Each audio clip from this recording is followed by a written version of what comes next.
Damos gracias al Señor por esta noche. Confiamos que el Señor tomará cuidado de cada detalle. Que el Señor podrá traer su hablar y su ministrar para su cuerpo. Sé tú, Señor, operando en nosotros. Llévanos a ver tu revelación, llévanos a ver tu palabra. Define más esta revelación y este misterio. Gracias, Señor. Amén. Damos gloria al Señor por esta noche. Es el mensaje número 5 que estaremos compartiendo con ustedes. Cada mensaje tiene su reto, cada mensaje tiene su revelación particular. Y como les digo, tratamos de traerles a ustedes muchos puntos alternos que les ayuden a abrir más la palabra y la carga del ministerio mientras están disfrutando de este alimento matutino. Y el título de hoy es Responder al llamado de Dios para ser su instrumento dispensacional, sus vencedores, a fin de cambiar la era. Hace algún tiempo en un mensaje les mencioné que no me gustaba mucho utilizar la palabra vencedor. Tengo que agregar que la razón es que me gusta utilizarla únicamente en el contexto apropiado, no de una manera ligera, porque realmente es utilizada básicamente en el libro de Apocalipsis y bajo todo el contexto de la revelación divina. Por eso no es algo tan sencillo de hablar de los vencedores. Y aquí hay varias palabras importantes en este título. Y esto de ser un instrumento dispensacional fuera de recobro definitivamente suena completamente extraño y diferente.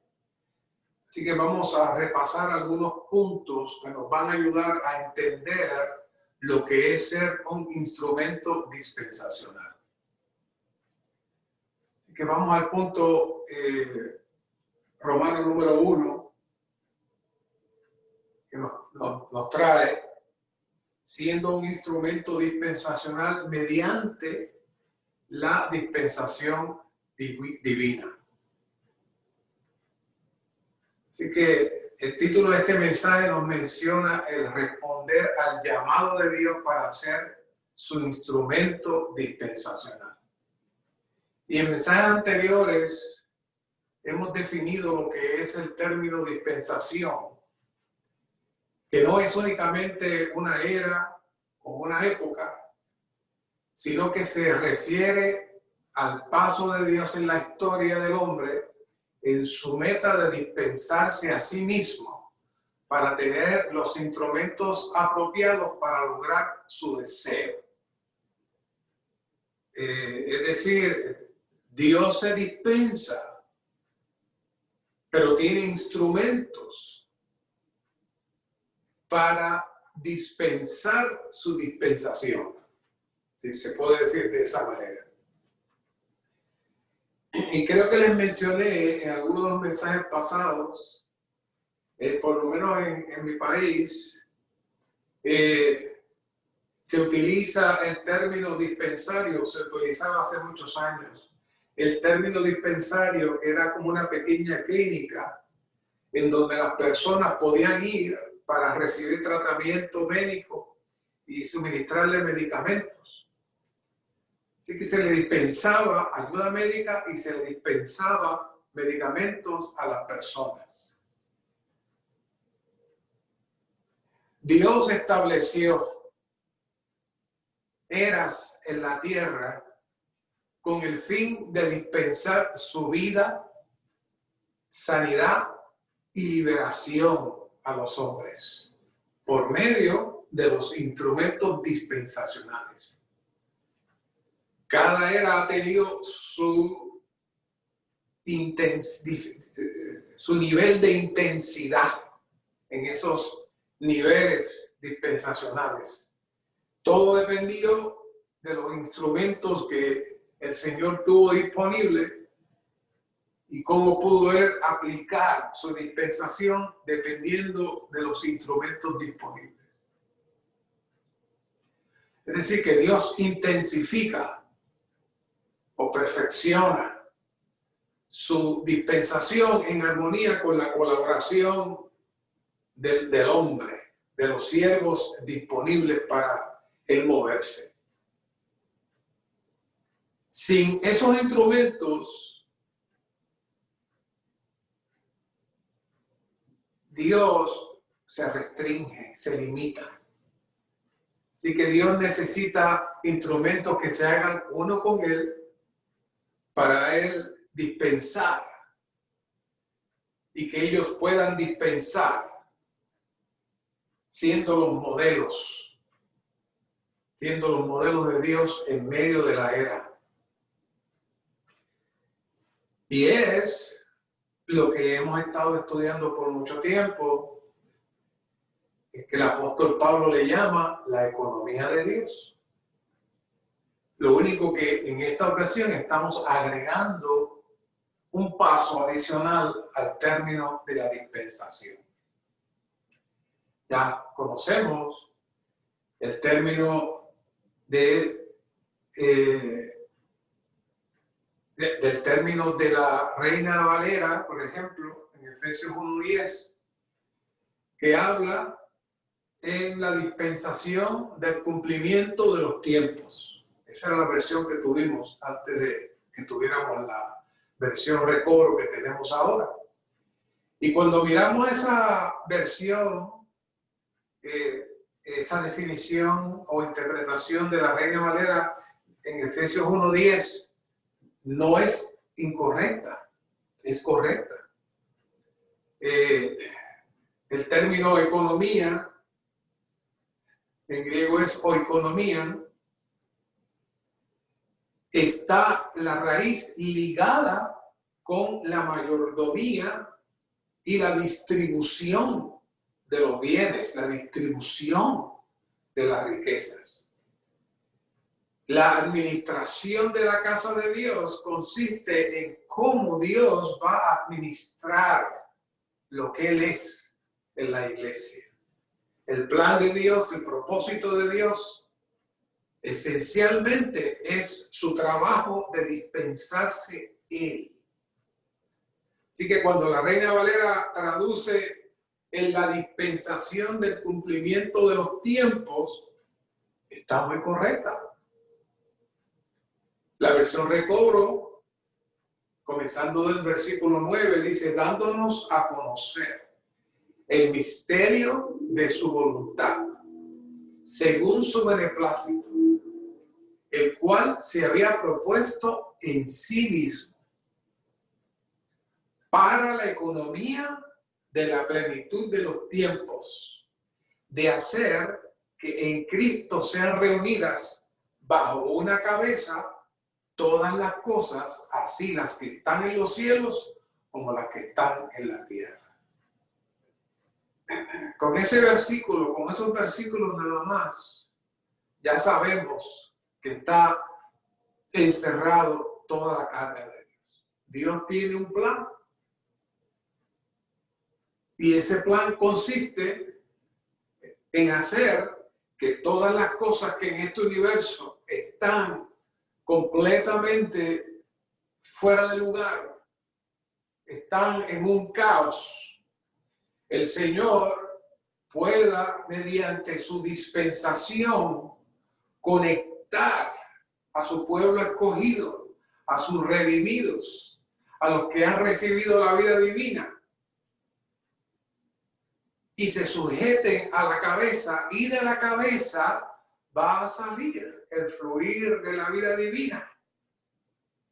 Y de esa manera va a haber una conexión entre las cosas que están en los lugares celestiales con las cosas que están en la tierra.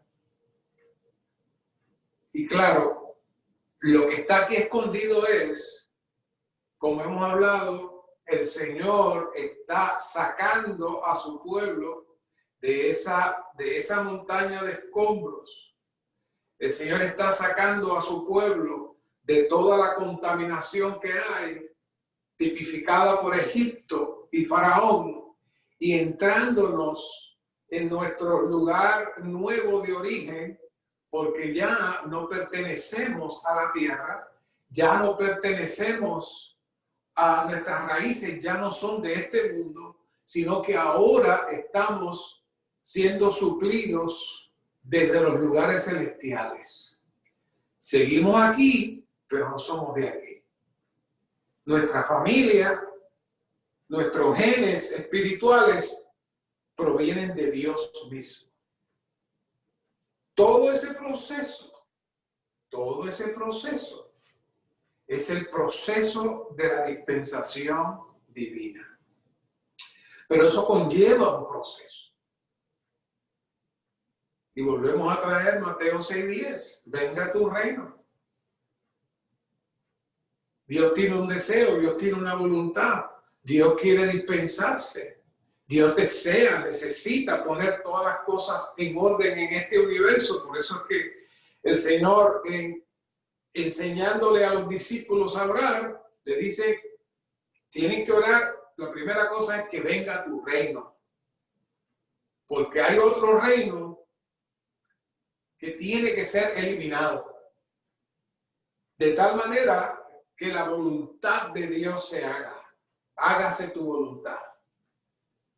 Que Dios pueda completar su deseo, que Dios pueda completar su propósito. Y que lo que está en el cielo se cumpla en la tierra. Exactamente igual que Efesios 1:10. El Señor estaba hablando ahí aparentemente algo que se repite en miles de idiomas en el mundo entero. Pero hermanos, esta explicación solamente la podemos encontrar aquí, en la vida de la iglesia. El Señor estaba viendo mucho más. Es más, el Señor estaba viendo la voluntad que está en el cielo, ya Él sentado en los lugares celestiales. Ya nosotros sentados en los lugares celestiales juntamente con Él. Y Él estaba diciendo a los discípulos, básicamente, ustedes tienen que orar de tal manera que lo que ya tenemos en el cielo se cumpla en la tierra. Y ustedes son la parte esencial. Y ahí es que entran los instrumentos dispensacionales. Y vea el final de esa oración, Mateo 6:13. Y no nos metas en tentación, mas líbranos del maligno, porque tuyo es el reino. Otra vez, sacamos al maligno y se establece el reino. Quiere decir que la dispensación está ligada a la liberación. Me explico más. Mateo 12:28. Pero si yo por el Espíritu de Dios echo fuera a los demonios, entonces ha llegado a vosotros, ¿qué? El reino de Dios. Es decir, que el Señor le estaba diciendo a los discípulos, oren, venga tu reino, pero le está diciendo lo que hay que hacer para que el reino venga. Y lo que hay que hacer es despojar al enemigo. Y la manera de despojar al enemigo es mediante la dispensación divina. La dispensación entra y el demonio sale. Pero para que la dispensación entre, necesitamos los instrumentos ¿qué? Dispensacionales. ¿Por qué dispensacionales? Porque están funcionando en una era específica, con un propósito específico, de manera que Dios pueda avanzar. Y el mejor ejemplo lo vemos en Deuteronomio 7:22.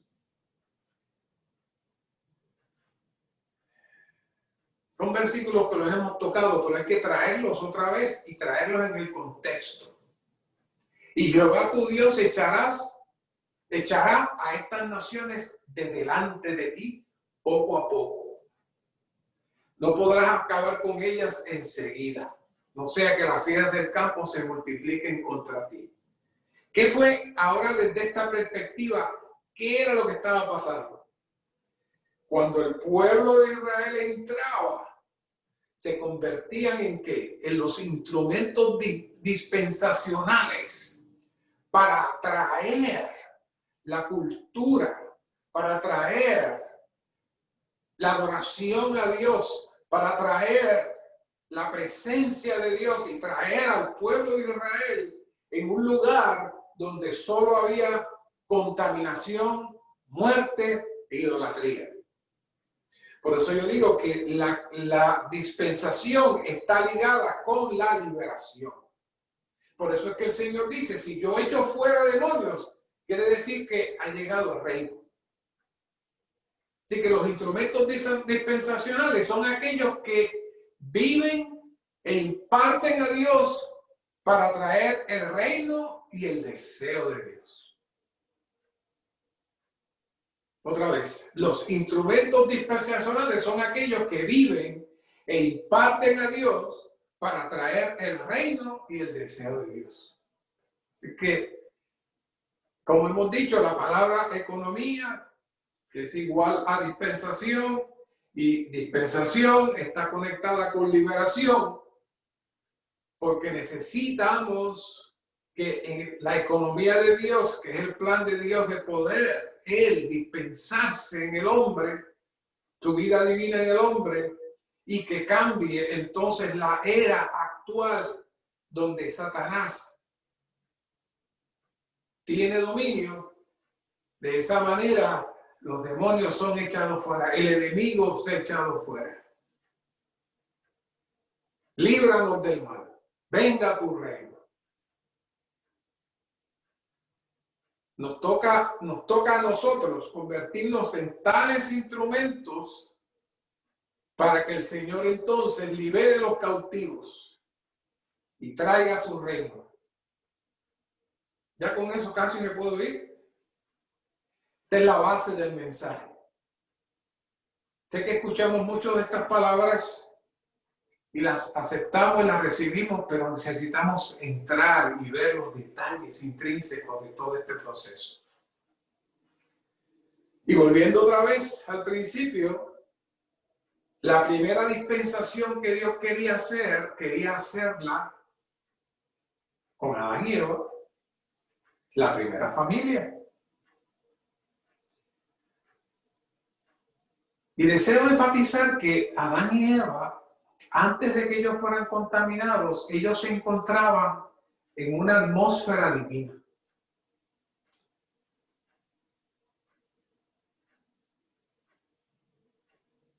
Oigan eso, ellos estaban en una atmósfera divina. Dios tenía el ambiente, tenía la atmósfera necesaria para Él entonces moverse con ellos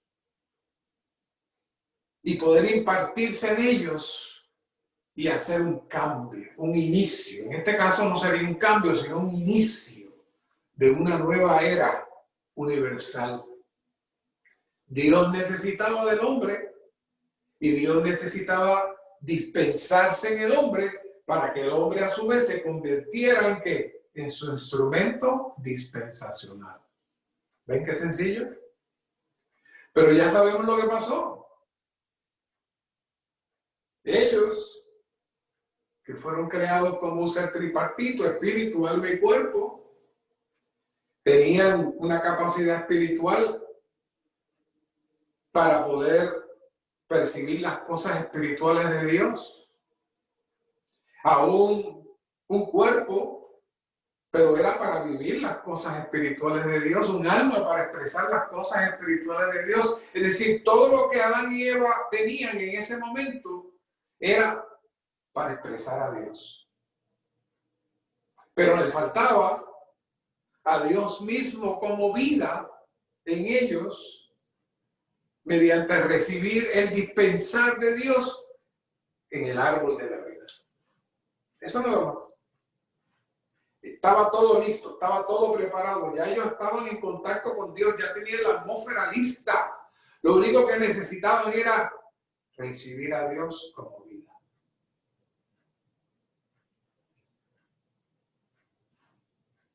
En esa atmósfera, Dios todavía no estaba en el hombre, estaba con el hombre. Ese huerto del Edén estaba en esa atmósfera celestial. Pero cuando el hombre se contamina, se salió fuera de la presencia de Dios.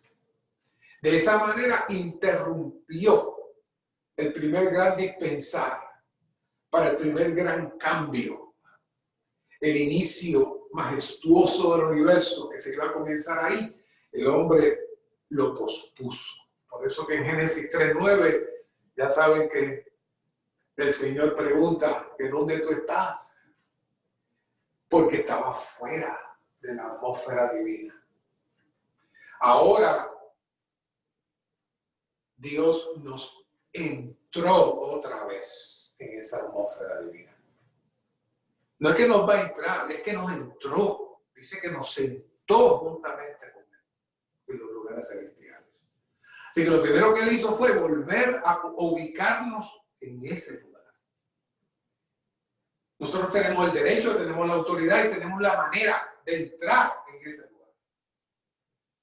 Porque ahora ese es nuestro lugar de origen. Todo lo que se hace tiene que salir de ese lugar de origen. Nuestras oraciones tienen que salir de ese lugar de origen. La adoración tiene que salir de ese lugar de origen. Todo tiene que salir de ahí. Porque ahí era de donde Adán y Eva iban a producir todas las cosas. Pero, por causa de la caída, entonces todos nacimos fuera de esa atmósfera. Ahora estamos viviendo una atmósfera dual.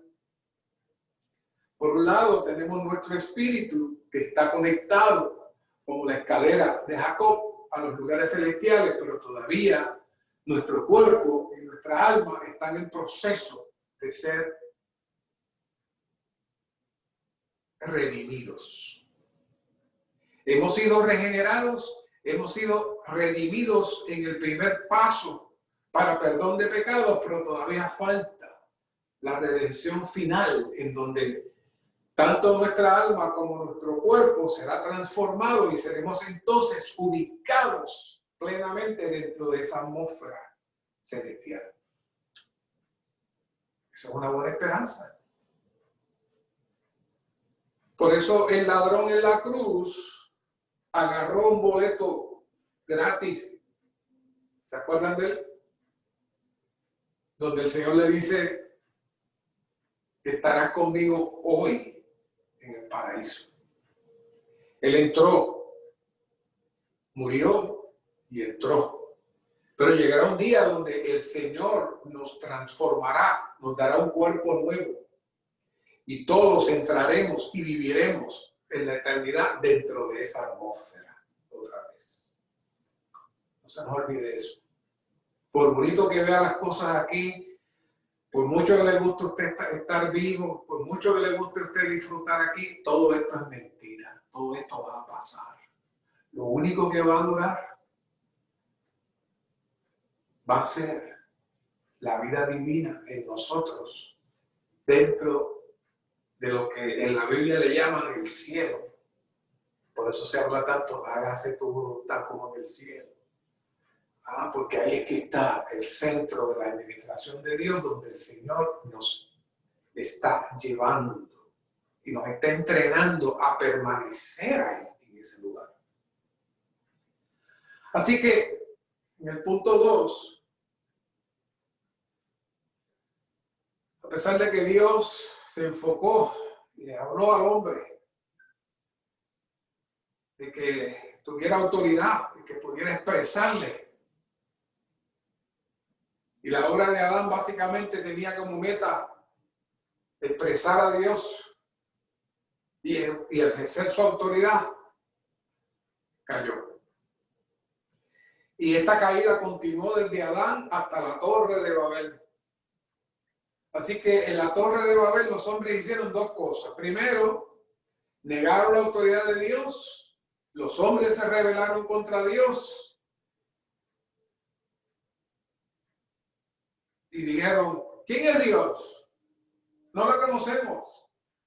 Nosotros los seres humanos somos lo importante. Nosotros podemos vivir bien. No necesitamos ningún Dios. ¿Saben que hay personas que dicen así hoy? Dios, ¿para qué? No hace falta Dios. Construiremos una torre que llegue al cielo para proclamar nuestro nombre. Hoy el hombre vive con ese mismo espíritu. Así que toda la autoridad de Dios fue cambiada. Así que hizo Dios, comenzó de nuevo.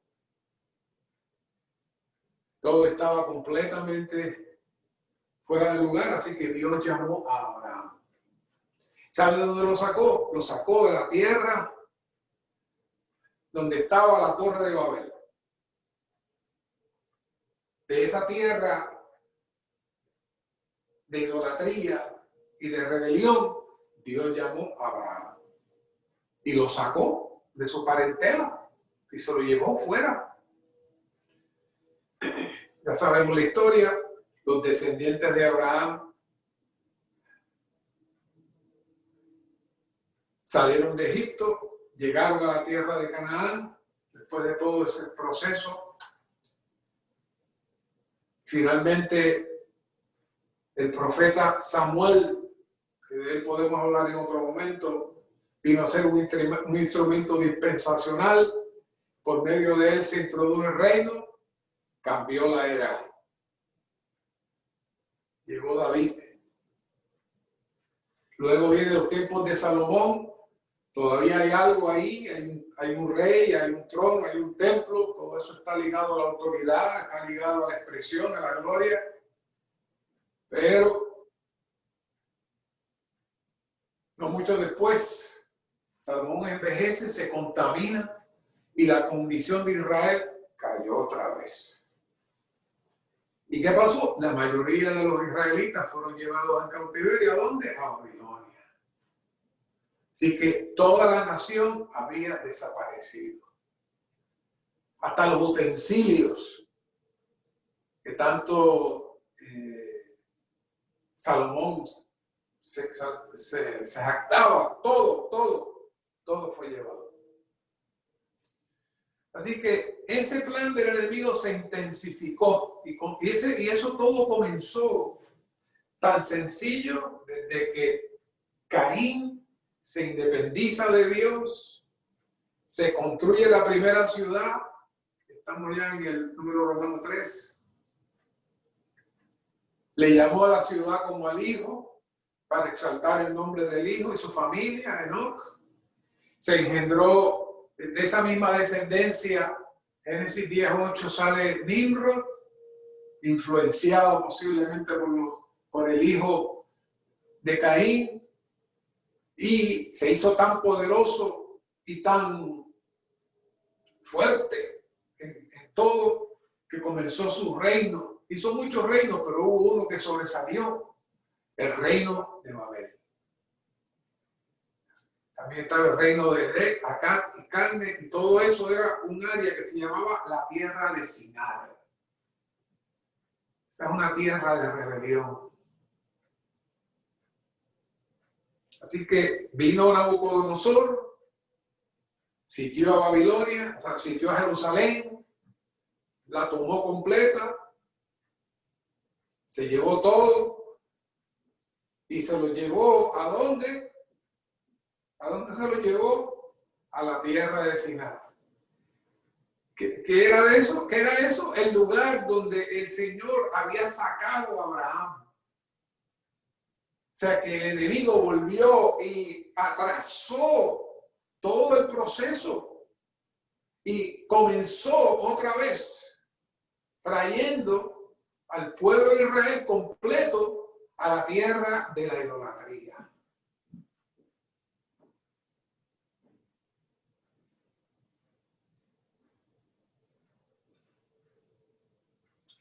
Juan 1, 5, 19 dice, sabemos que somos de Dios.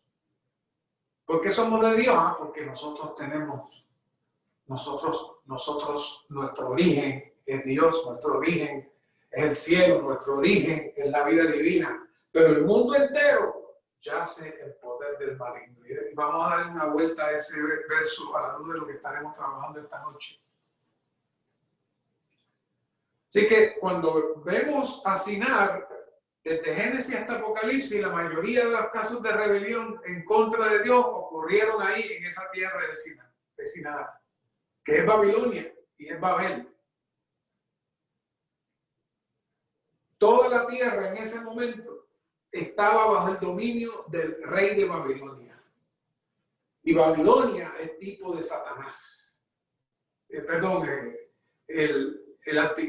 Nabucodonosor es tipo, el rey de Babilonia es tipo de Satanás. Así que la condición en que estaba el pueblo de Israel es similar a lo que menciona Juan, de que el mundo entero estaba bajo el poder del maligno. En ese momento se podría decir que todo el pueblo de Israel estaba bajo el poder del maligno. No había templos, no había adoración, no había nada. Lo único que había era santuarios para ídolos. Se puede decir que de Babilonia fue donde salieron todos los ídolos y la idolatría mundial se generó ahí. Todo salió de ahí. Así que desde el primer capítulo de Daniel podemos ver cómo había tal autoridad y tal poder en Babilonia. Y todo estaba bajo el dominio completo del rey, incluyendo al pueblo de Israel. No se supone que estuvieran ahí, no se supone que estuvieran adorando dioses, pero ahí estaban.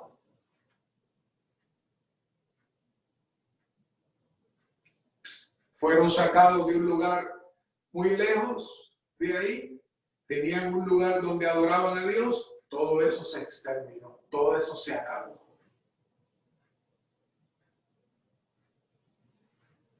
El pueblo que Dios había trabajado, había cuidado por causa de la rebelión, quedó completamente esparcido, preso y sin Dios. Así que eran uno con los gentiles y una nación completamente idólatra. Una gran tragedia, una gran tragedia. Pero hoy, hermanos, nuestra condición es muy parecida. En esta tierra participamos de una sociedad en donde Dios no puede avanzar. ¿Saben? Después de 70 años, imagínense el proceso de 70 años. Los niños que nacieron y crecieron ahí en ese lugar, ellos pensaron que eso era algo normal, adorar ídolos, aunque sus antepasados servían a Dios, aunque sus antepasados leían las escrituras, ellos nunca no tenían una Biblia, no tenían nada, no tenían los manuscritos antiguos testamentarios y no sabían nada. Ellos dijeron, pues esto es. ¿Qué hicieron esos niños? Esos niños imitaron lo que vieron. Es la estrategia de Satanás. Ellos veían todo como algo normal. Hoy estamos en la misma condición. Nuestros niños, nuestros jóvenes han crecido y ven el mundo y ven todas las cosas como algo normal. Hemos sido influenciados por el enemigo y el enemigo ha estado manipulando toda esta estructura política, social y económica para hacernos creer que es algo normal. No hay problema. Y lo más que intenta hacer el enemigo constantemente es que no entremos a la atmósfera donde el Señor desea que estemos y que no participemos de lo que es su reino. Esa es toda la estrategia. Así que en este punto 4, Romano 4, voy a hacer un pequeño alto a este mensaje y ya saben por dónde voy. Estamos hablando de instrumentos dispensacionales, estamos hablando de aquellos que tienen una visión clara del propósito de Dios y se dan para el Señor. Pero ¿saben, hermanos? En aquel entonces había desaparecido la nación de Israel. El templo había sido destruido, los utensilios se los llevaron para adorar a dioses falsos. La autoridad de Dios ya no estaba allí, la expresión de Dios ya no estaba allí, todo se había acabado. Así que hacía falta. Dios necesitaba un hombre que se levantara, que pudiera expresar a Dios, transmitir a Dios y vivir a Dios en medio de aquella tremenda y horrible corrupción. La estrategia principal que el enemigo hace es tratar de que Dios no se exprese en nosotros. Lo hizo con Adán y lo ha estado haciendo con todas las culturas. Cuando Daniel y sus compañeros llegaron a Babilonia, ya sabemos la historia, es maravillosa. Lo primero que hicieron fue tratar de mezclarlos con toda la cultura que había allí. Así que lo primero que hizo Nabucodonosor fue cambiarle los nombres. Los nombres originales eran Daniel, que significa Dios es mi juez. Ananías, que significa Jehová ha otorgado según su favor, o ha favorecido de Jehová. Misael, ¿quién es lo que Dios es? En otras palabras, nadie. Esa es la contestación de esa pregunta. ¿Quién es lo que Dios es? Nadie. Solamente Dios es quien es. Y Azarías, Jehová ha ayudado. O sea que en cada uno de esos nombres está ¿qué? El nombre de Dios. Estas personas estaban bajo Dios y servían a Dios. Pero ¿qué hizo el rey Nabucodonosor? Le cambió los nombres. ¿Sabe? Hace muchos años un querido hermano que se reúne con nosotros me hizo la pregunta, ¿tú te acuerdas cuáles eran los nombres de los compañeros de Daniel? Y yo le digo, sí, Belsasar, Ananías, le di los nombres babilónicos. Y él me dice, no, hermano, tú no te puedes acordar de los nombres babilónicos, te tienes que acordar de los nombres que Dios le dio. Y de verdad que me dio un shock. Yo me acordaba de los nombres babilónicos, yo me acordaba de los nombres originales. A ese punto es la influencia. ¿Cuáles fueron esos nombres originales? Belsasar, que significa el favorito de Beel, un Dios falso. Ananías, a Daniel le dieron el nombre de Belsasar. Ananías, que significa iluminado del sol, por el Dios Sol, el nombre que le dieron. A Misael, Mesac, que significa quien pudiera ser como la diosa Sac. A Azarías, el nombre que le dieron, significa servidor del Dios Fuego, del Dios Nego. ¿Se imaginan? Le cambiaron completamente los nombres a ellos. ¿Para qué? Para que cuando los llamaran y les preguntaran sus nombres, ellos tuvieran que decir los nombres babilónicos, porque los nombres babilónicos que les pusieron exaltaban los dioses babilónicos. Y los nombres que ellos tenían exaltaban a Dios. De esa fue la tierra que el Señor sacó a Abraham. Y los separó. Y ahora estaba su pueblo otra vez inmerso, completamente inmerso dentro de esa cultura. Pero esa es nuestra condición actual.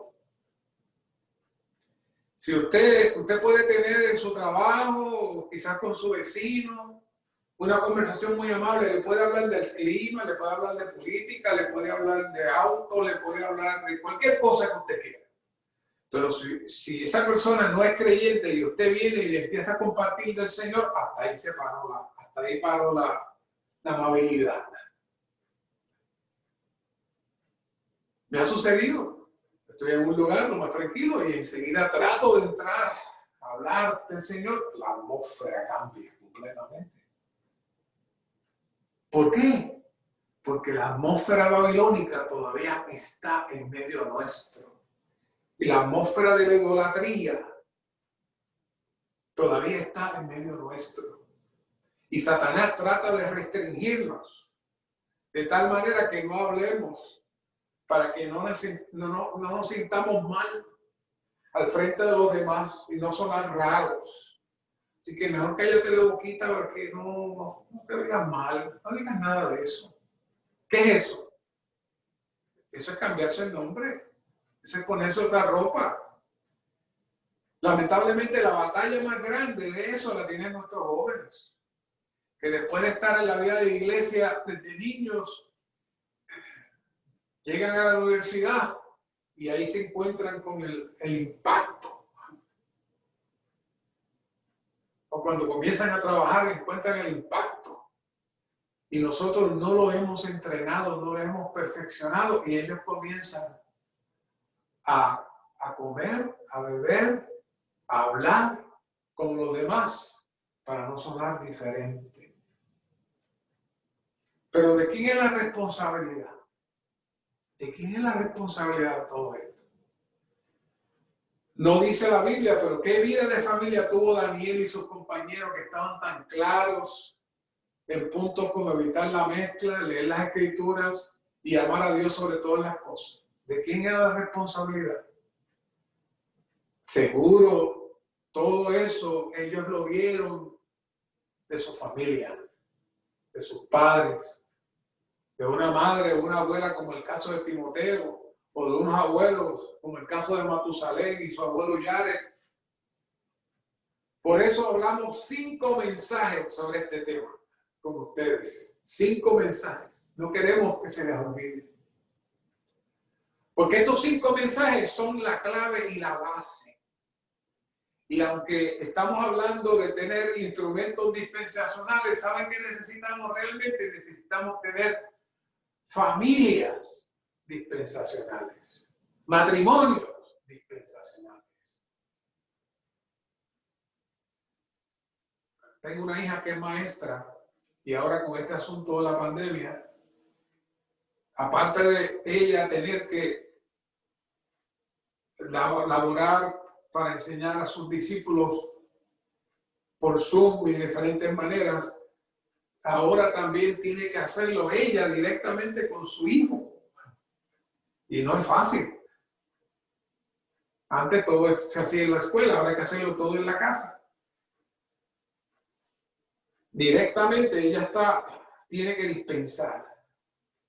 Algo así el Señor pide de nosotros, esa responsabilidad de que necesitamos dispensar, cuidar, educar, crecer a nuestros hijos para que ellos tengan una visión clara a lo que se enfrentan, a lo que se exponen, y si no se cuidan, van a ser atrapados y subyugados por el enemigo.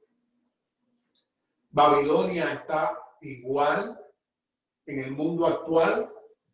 Por eso leímos el versículo, el mundo entero está bajo el poder ¿de quién? Del maligno. Igual que en el tiempo de Nabucodonosor, todo el mundo estaba bajo Nabucodonosor. Hoy el mundo entero está atrapado. Por eso es que estamos buscando, el Señor está buscando uno que entre en este llamado. Matrimonios, familias dispensacionales que puedan dispensar Dios, puedan tomar tiempo para dispensar Dios a sus hijos. ¿Saben? Si no, hermanos, seguiremos atrasados y el Señor seguirá esperando por nosotros. Dios veía los matrimonios como un centro de producción, instrumentos que fueran sus colaboradores para producir muchos hijos y así obtener el material para obtener su cuerpo, su iglesia, su novia, su ejército.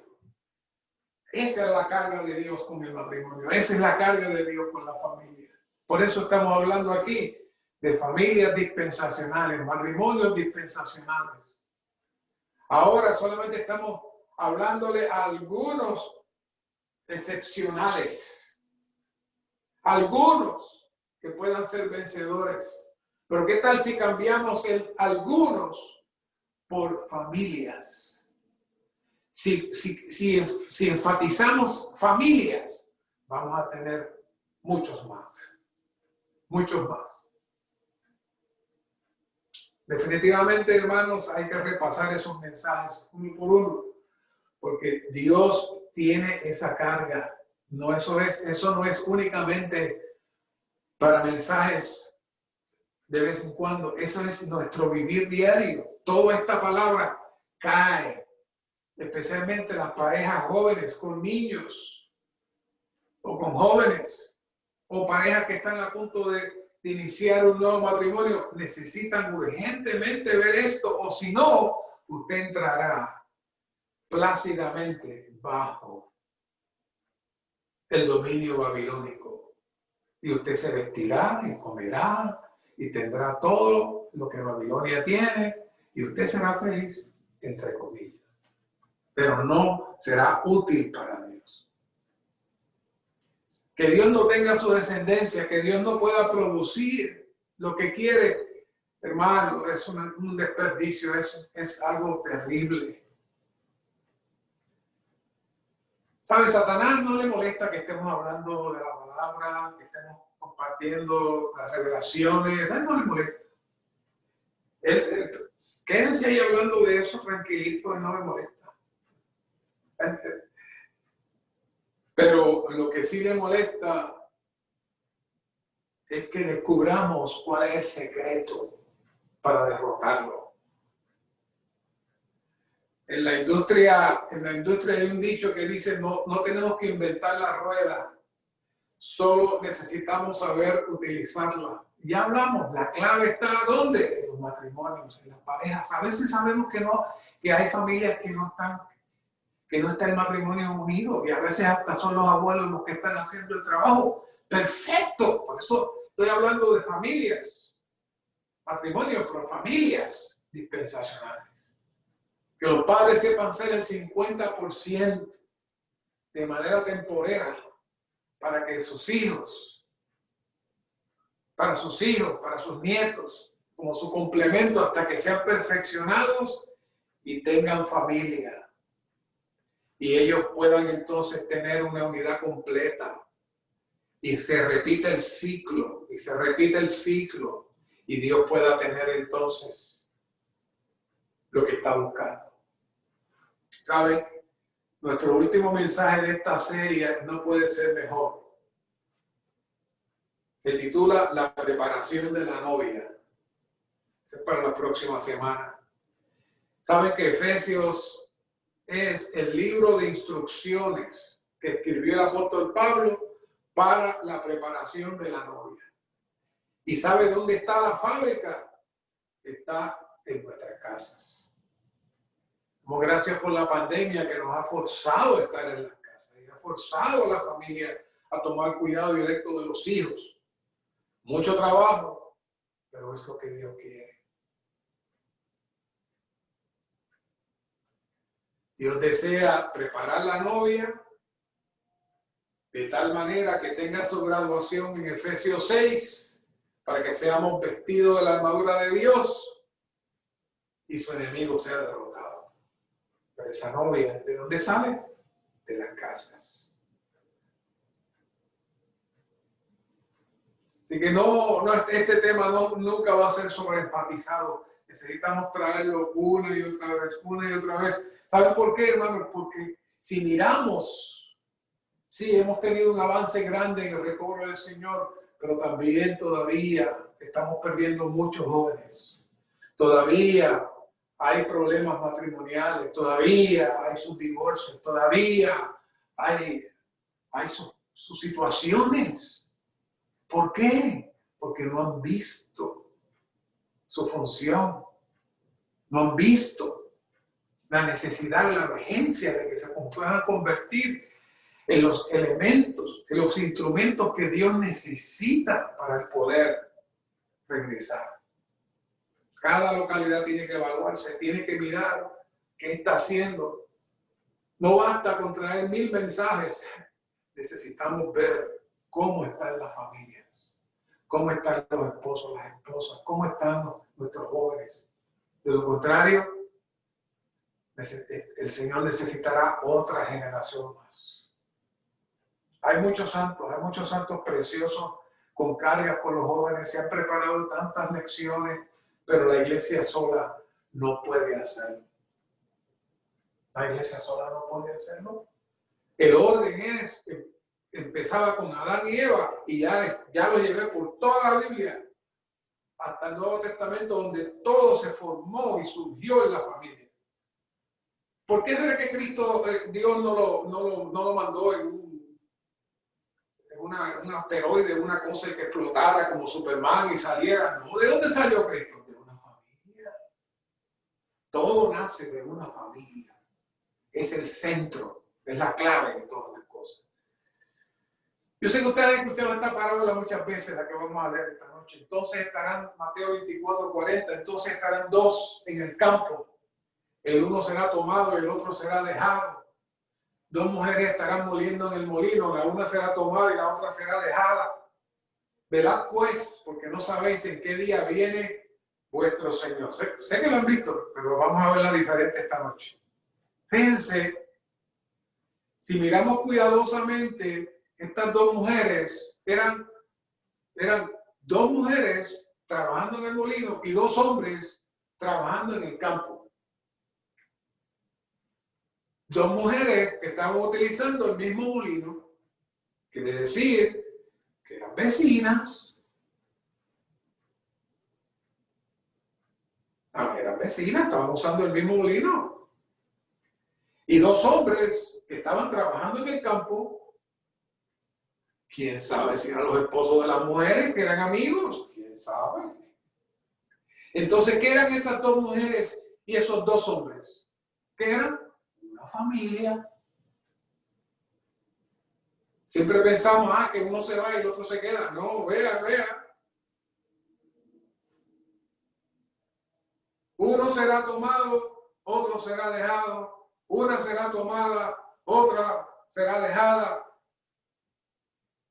¿Por qué se tomaron a unos y por qué se dejaron a otros? Porque una familia era un instrumento dispensacional y era útil para Dios, para producir su descendencia, y la otra no. Así. Y el ministerio dice que ellos eran creyentes. Que no están hablando de que se quedó porque no, eran creyentes. Pero uno tenía unas cualidades y cualificaciones que el otro no tenía. ¿Cuál era? Era una familia dispensacional.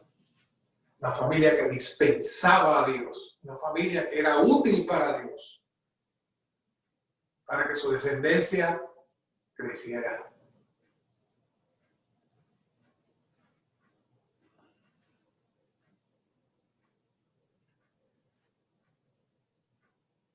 Quiero leerle brevemente las características de los hombres que cambian la era. Y ya saben que cuando hablo de los hombres que cambian la era, hablo también de los matrimonios, de las familias que cambian la era. Lo primero es, hay que separarse de la era que sigue a Satanás. Satanás quiere usurpar al hombre y eso es lo único que puede atrasar el plan de Dios. Que el hombre sea usurpado y no colabore con Dios. Porque el hombre ocupa una posición importante para Dios en muchos aspectos. Pero ahora mismo el mundo está bajo cautiverio. El mundo está subyugado. Su alimentación, su vestimenta, su diversión, su trabajo, todo está bajo el poder del maligno. Así que una persona que es usada por Dios necesita comenzar a salir. Y fíjate que el Señor dice, yo no te pido que los quites del mundo. Es decir, no es que no podemos salir de aquí, pero en nuestro corazón, nuestro ser interior, necesitamos ser completamente para Dios. Y tomar la misma posición firme que tomó Daniel. Daniel dijo, yo no voy a comerme eso. No. Yo voy a orar a cierta hora. Se fue en contra completamente de la corriente y le trajo sus problemas, sus situaciones. Se mantuvo incondicionalmente al lado de Dios. Y cuando dice él, aquel que es forzado o se ve en medio de participar de esas cosas, su corazón se entristece. Así que su vida y su testimonio es un antitestimonio, está en contra de lo que todo el mundo hace. La segunda cosa es unirse al deseo de Dios a través de la palabra, y seguimos abundando más en este tema. Daniel fue algo excelente porque él, leyendo, y lo vamos a ver más adelante, leyendo la Biblia, de momento descubre que donde él estaba viviendo ya estaba profetizado, y él descubrió la voluntad de Dios, el deseo de Dios. Él no leía la Biblia únicamente para adquirir conocimiento, él estaba buscando la voluntad de Dios y su deseo. Posiblemente se leyó los 5 libros de Moisés y vio lo que eran los alimentos puros y los alimentos impuros. El Levítico, Deuteronomio, él pudo discernir, y cuando llegó ahí dijo, no, dame más que ensalada, olvídate de todo lo demás, que yo voy a estar bien. Se dio cuenta de lo que era comer alimentos a los ídolos. ¿Por qué? Porque vio las Escrituras.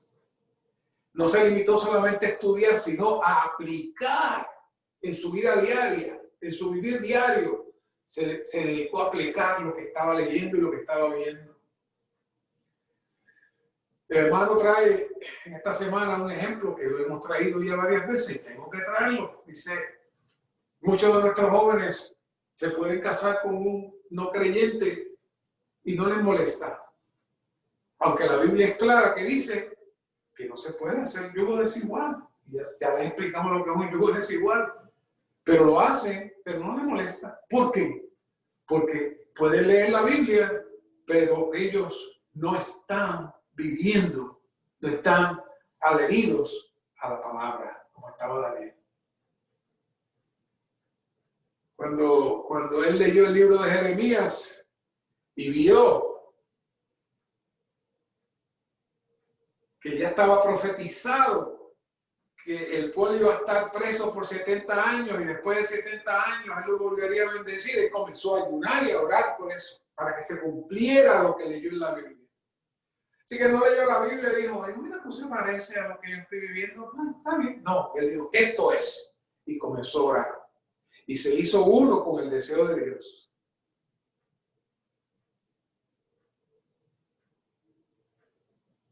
Cada palabra que leía, él la aplicó en su vivir diario, en todo lo que hacía.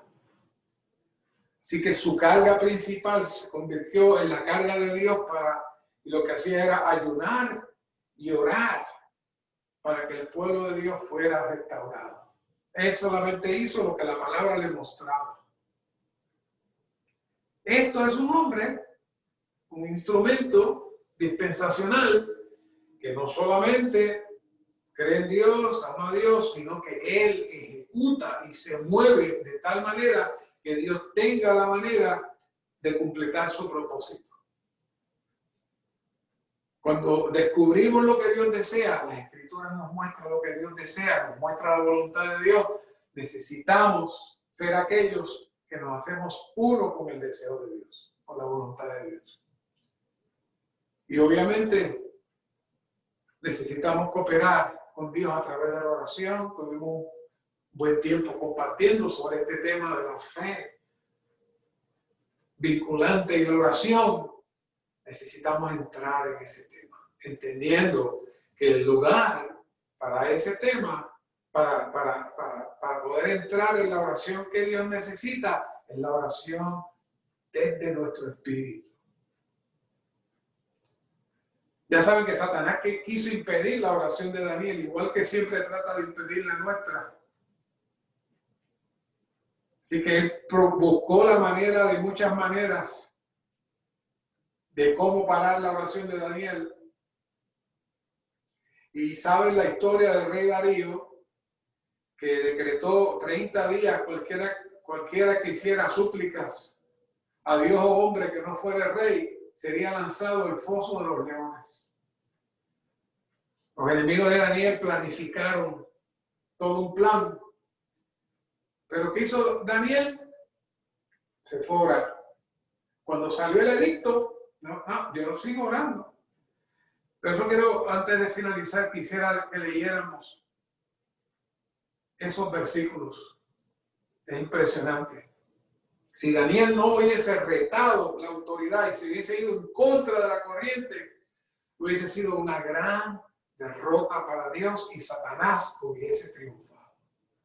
Muchas veces nuestras pequeñas acciones, que aparentemente son pequeñas para nosotros, son las grandes victorias para Dios. Veamos esos versos.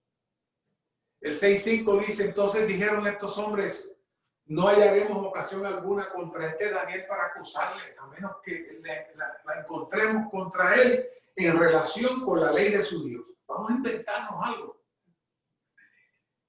Entonces, ellos hablaron con el rey y dijeron: todos los ministros principales del reino, prefectos, sátrapas, consejeros, gobernadores, han acordado por consejo que el rey debe establecer un estatuto y confirmar un edicto de que cualquiera que en el espacio de 30 días demande petición de cualquier dios u hombre, aparte de ti, oh rey, sea echado al foso de los leones. Ahora, oh rey, confirma el edicto y firma la escritura para que no sea modificada conforme a la ley de los medos y de los persas, la cual no puede ser abrogada. ¿Sabe qué hizo Daniel cuando se enteró de que se firmó el edicto? Dice: cuando Daniel supo que la escritura había sido firmada, fue a su casa, en su aposento superior, tenía las ventanas abiertas en dirección a Jerusalén, como lo hacía siempre, y se continuó arrodillando 3 veces al día, orando y dando gracias delante de Dios, con toda esa presión a su alrededor. ¿Qué hubiésemos hecho nosotros? Vamos a esperar unos días en lo que esto pasa, porque esto está difícil. No, Daniel dijo: no, ahora es que yo lo voy a hacer más fuerte. Y el rey apreciaba mucho a Daniel, pero fue engañado, fue manipulado, y él, sin saberlo, firmó el edicto. Y si se leen con calma todos los versos, que no los puedo leer esta noche, él hizo lo posible por salvar a Daniel. Y él ya se vio forzado entonces a llevar a Daniel al foso. Y mira lo que dice: luego el rey ordenó que trajeran a Daniel y lo echaran al foso de los leones. El rey respondió y dijo a Daniel: el Dios tuyo, a quien tú continuamente sirves, él te librará. Ese rey, por el testimonio de Daniel, fíjense cómo dice: a quien tú continuamente sirves. ¿Cómo él sabía eso? Porque lo veía. Él veía a Daniel. Y echó a Daniel en el foso de los leones. Y dice que bien temprano en la mañana madrugó y fue allí. Y acercándose tristemente, en el verso 20 dice, fue al foso y dijo: Daniel, con voz triste. El rey respondió y dijo a Daniel: oh Daniel, siervo del Dios viviente, el Dios tuyo a quien tú continuamente sirves te ha podido librar de los leones. Y le dijo Daniel, mi Dios envió su ángel y cerró la boca de los leones y no me hicieron daño, porque delante de él fue hallada inocencia en mí. Y aún delante de ti, oh rey, yo no te he causado prejuicio alguno. Y entonces dice que se alegró mucho el rey a causa de él y mandó a sacar a Daniel del foso. Así que Daniel fue sacado del foso, no se encontró en él lesión alguna. ¿Por qué? Porque había confiado en su Dios. ¿No es maravilloso? Así que este es el testimonio de una persona que es completamente para Dios. ¿Sabe? Jeremías 25:11 es donde dice, toda esta tierra será convertida en desolación y ruina y servirán estas naciones al rey de Babilonia 70 años, dice la profecía. Y después que se hayan cumplido los 70 años, castigaré al rey de Babilonia, a esa nación por su iniquidad, declara Jehová, y a la tierra de los caldeos, y la convertiré en desolación eterna. Esa es una profecía completa. ¿Qué hizo Daniel? Vio y se lanzó a orar para cumplir esa voluntad de Dios. Para cumplir esa voluntad de Dios.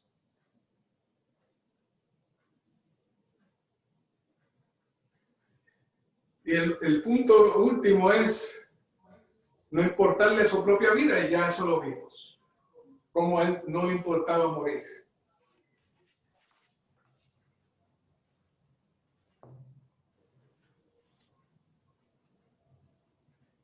El Salmo 94 dice, porque 1000 años ante tus ojos son como ayer que ya pasó.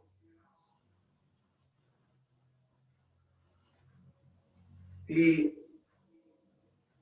luego dice el Salmo 84:10, porque un día en tus atrios es mejor que 1000 fuera de ellos. Prefiero estar en el umbral de la casa de mi Dios que habitar en las tiendas de los malvados. Y en 2 de Pedro 3:8 dice, mas, oh amado, no escape de vuestra atención que para con el Señor un día es como 1000 años y 1000 años como un día. Y el Salmo 90:12 dice, enséñanos pues a contar nuestros días para que adquiramos un corazón de sabiduría. ¿Por qué traigo esos versículos? Bueno, porque esta semana se habla al final de la importancia de redimir nuestro tiempo. Un hombre con una familia, como instrumento dispensacional, tiene que saber, tiene que conocer, tiene que valorar sus días. ¿Saben? Hace unos añitos atrás yo era un jovencito de 15 o 20 años y uno no valora el tiempo. Hoy ya me doy cuenta que mi tiempo ya es mucho menos que el que yo tenía cuando tenía 15 o 20 años. Entonces uno valora el tiempo. Y el punto 6, le leí los versículos primero porque quería que leyera el título del punto 6. Si nuestro servicio es conforme a la voluntad de Dios, un día equivaldrá a muchos días. Pero los días que pasamos fuera de la voluntad de Dios no son contados. Oiga eso. Fuera del reino de Dios, ningún ser humano es empleado por Dios. ¿Qué significa esa palabra? Bueno, si un día para el Señor, si un día en los atrios, ¿qué son los atrios? Esa es la atmósfera divina. Esa es disfrutar al Señor, estar en el Señor. Si usted pasa un día en esa atmósfera, tiene un valor, o por lo menos un leve equivalente a 1000 años fuera. Ahora, yo invierto esa ecuación. Si usted pasa 1000 años fuera, ¿cuánto vale 1000 años fuera para Dios?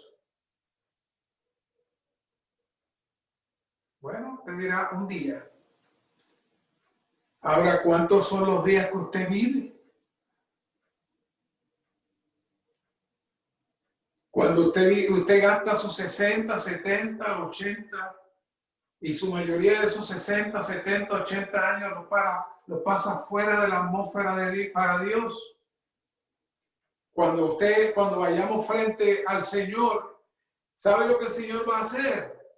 Okay, ¿cuánto tiempo tú pasaste en mi atmósfera? Porque ahí es que yo voy a saber,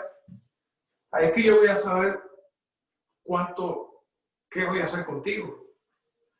Es igual que cuando usted está trabajando en algún lugar, usted entra por la mañana y marca la hora que entra y marca la hora que sale. A la final de la semana le van a contar las horas que trabajó. Pero si tuvo 2 días que dijo, no, yo no voy a trabajar hoy, voy a ir a descansar y no voy a hacer nada. Muy bien, porque cuando vaya a cobrar, le van a descontar esos 2 días. La pregunta es, ¿cuántos días nos descontarán a nosotros? En el momento que el Señor venga a pedir cuentas. ¿Cuántos días? Toda esta palabra que he traído esta noche nos debe crear conciencia que nuestro tiempo y nuestros días deben ser para el Señor. Nuestras acciones y todo lo que hagamos es para que el Señor pueda utilizarnos como sus instrumentos, de tal manera que muchos otros puedan llegar. Y ahora Dios está esperando, porque esta es la última dispensación. Y Dios está esperando por su pueblo para dar el cambio y que el reino que oramos en Mateo, venga a tu reino, cambie la dispensación y entre entonces la era del reino. La era del reino llega cuando el Señor tenga las familias dispensacionales, los hombres dispensacionales que ocupan su tiempo en Dios.